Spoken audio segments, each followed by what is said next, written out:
네, 청취자, 당신을 위한 맞춤형 정보 분석 시간입니다. 오늘은 당뇨병에 대해 아주 깊이 파헤쳐 볼 텐데요. 15년차 당뇨 전문가의 시각부터 또 병원 건강정보, 국가건강정보 포털 자료, 그리고 대한당뇨병학회 가이드라인까지 정말 다양한 자료를 바탕으로 준비했습니다. 당뇨병이 정확히 뭐고 또 왜 위험하다고 하는지, 그리고 이걸 어떻게 관리해야 건강한 삶을 이어갈 수 있는지 그 핵심만 쏙쏙 뽑아서 명쾌하게 설명해 드릴게요. 자, 그럼 한번 자세히 살펴볼까요? 네, 반갑습니다. 당뇨병은 이게 단순히 혈당이 좀 높다 이런 상태를 넘어서요. 우리 몸 전체에 영향을 미치는 만성 질환입니다. 관리가 조금이라도 소홀해지면 정말 심각한 합병증으로 이어질 수 있어서요. 정확하게 이해하는 게 무엇보다 중요합니다. 당뇨병. 그 이름만 들으면 소변으로 포도당이 나온다, 뭐 이런 뜻인데 아주 오래전부터 알려진 병이라고 하더라고요. 고대에도 기록이 있다고요? 맞습니다. 아주 오래됐죠. 우리 몸은 그 췌장에서 분비되는 인슐린이라는 호르몬으로 혈당을 조절하는데요.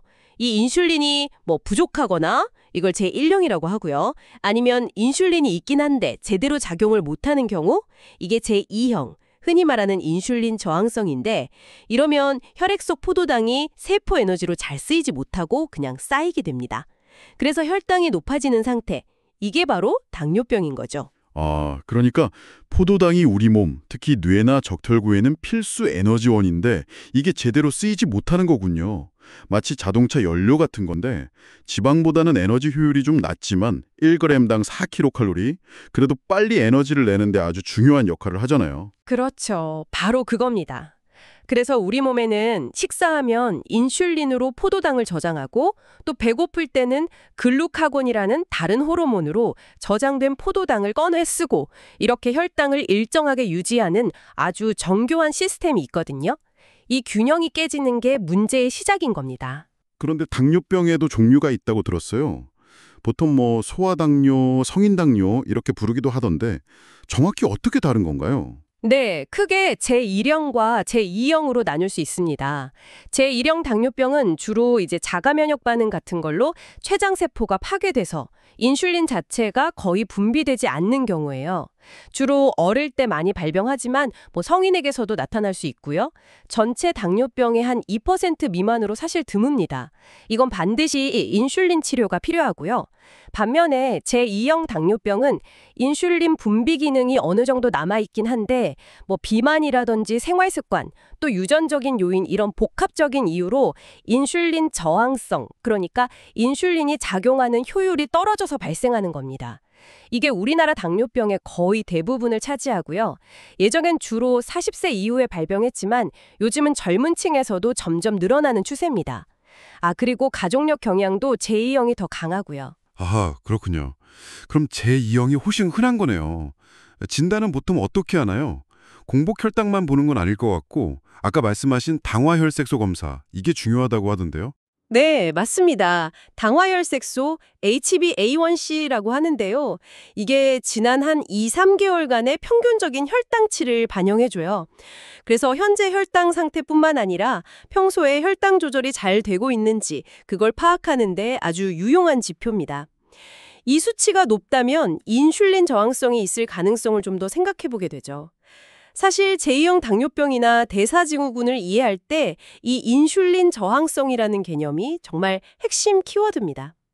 말 그대로 세포가 인슐린 신호에 좀 둔감해지는 상태, 잘 반응하지 않는 상태를 말하는 건데요. 특히 근육이나 간 같은 주요 포도당 대사기관에 특정 지방 성분들, 예를 들어 디아실글리세롤, DAG나 세라마이드 같은 세포 내 지질 대사체들이 너무 많이 쌓이면 이게 인슐린 신호가 전달되는 걸 방해해서 저항성을 유발할 수 있다고 알려져 있습니다. 물론 비만과 연관이 크지만 중요한 건 마른 사람에게서도 나타날 수 있다는 점이에요. 네, 마른 사람에게도요? 그건 좀 의외인데요.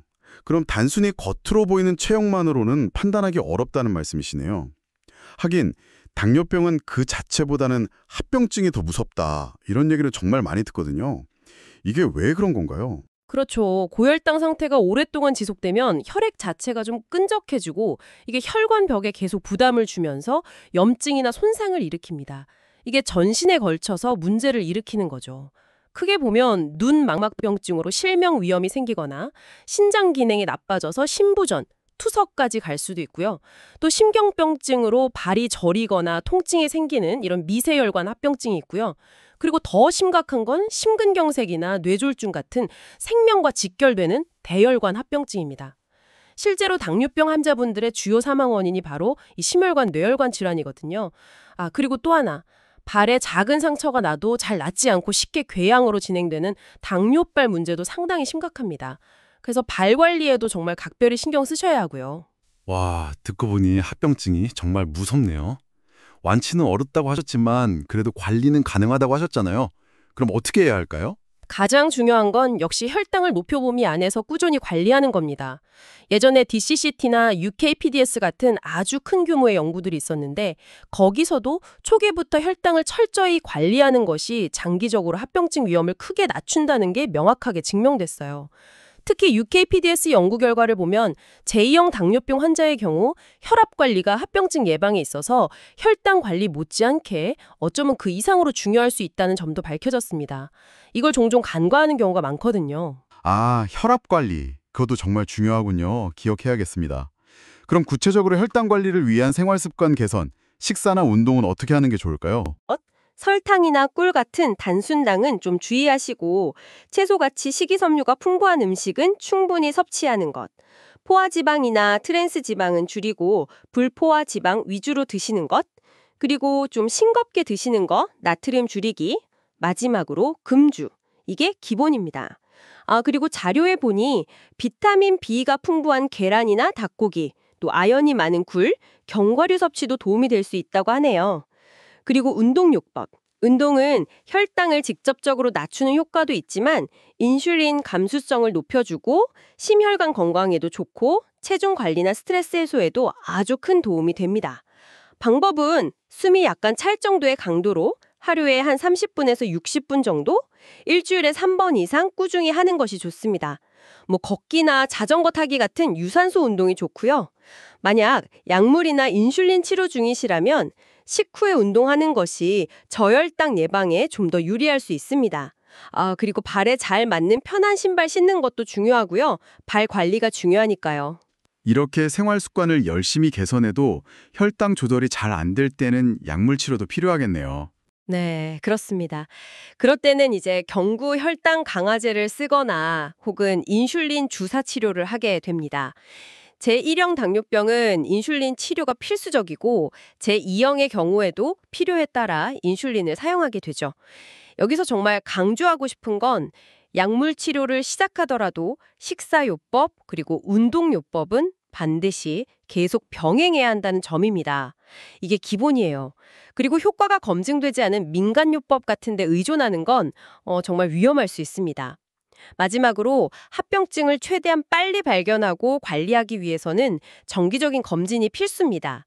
예를 들면 안과 검사, 신장 기능 검사, 발 검사 같은 것들을 놓치지 않고 정기적으로 받으셔야 합니다. 오늘 이렇게 쭉 이야기를 나눠보니까 당뇨병이라는 게 단순히 혈당 수치만의 문제가 아니라 정말 우리 몸 전체 시스템 그리고 생활 습관 전반에 걸친 꾸준한 관리가 필요한 질환이라는 걸 다시 한번 깨닫게 되네요. 맞습니다. 어떻게 보면 평생 관리해야 하는 동반자 같은 질환인데요. 그래도 제대로 알고 꾸준히 노력하면 충분히 건강하게 지내실 수 있습니다. 혈당 관리뿐만 아니라 아까 말씀드린 혈압, 그리고 콜레스테롤 관리까지 함께 신경 써주시는 게 중요하고요. 네, 오늘 저희가 전해들은 정보들이 청취자 당신의 건강 관리에 실질적인 도움이 되기를 진심으로 바랍니다. 혹시 최근에 부쩍 피곤하시거나 이유 없이 체중 변화가 있진 않으셨나요? 어쩌면 당신의 몸이 보내는 그 인슐린 저항성의 작은 신호일지도 모릅니다.